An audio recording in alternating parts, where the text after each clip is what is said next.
எழுத்துக்கள் 6. என் கந்தனுக்கும் சிரங்கள் 6. ஆஹா, இன்னும் சொல்லிக்கொண்டே இரும், நான் கேட்டுக்கொண்டே இருக்கிறேன்.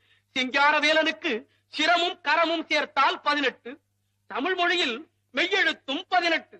மொழியில் மட்டுமா? பார்க்கும் இடமெங்கும் நீக்கமர நிறைந்திருப்பவன் அல்லவா என் பாட்டுடை தலைவனான முருகன்.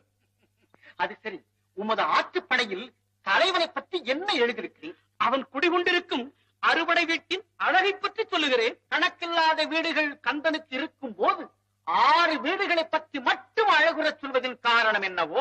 என் ஐயனது வரலாற்றில் உள்ள முக்கிய கட்டமெல்லாம் ஆறுபடை வீட்டுக்குள்ளே அடங்கிவிட்டது. எப்படி? அவர் நின்றது, அமர்ந்தது, எழுந்தது, மணந்தது, புரிந்தது, தந்தது அனைத்தும் அதற்குள் அடங்கிவிட்டது. விளக்கமாக சொல்லும். கனி கிடைக்காமல் கோபித்து நின்றது, தந்தைக்கு உபதேசம் செய்ய தானே குருபீடத்தில் அமர்ந்தது, சூரனை ஒழிக்க வீறு கொண்டு எழுந்தது, தெய்வ யானையை மணந்தது, வள்ளியை காந்தர்வ மணம் புரிந்தது, தம்பதி சமேதராய் காட்சி தந்தது. இவை அனைத்தும் சேர்ந்தது தானே ஆறுபடை வீடு. ஆஹா, என்னே உமது புலமை, என்னே உமது புலமை. நற்கீரரே, ஐயா, என்னை தெரியுமா உங்களுக்கு? நன்றாக தெரியும். ஆனால் என்னைத்தான் யாரென்று தாங்கள் இன்னும் புரிந்து கொள்ள முடியவில்லை. உண்மைதான் ஐயா, எனக்கு ஒன்றுமே புலப்படவில்லை. நற்கீரரே,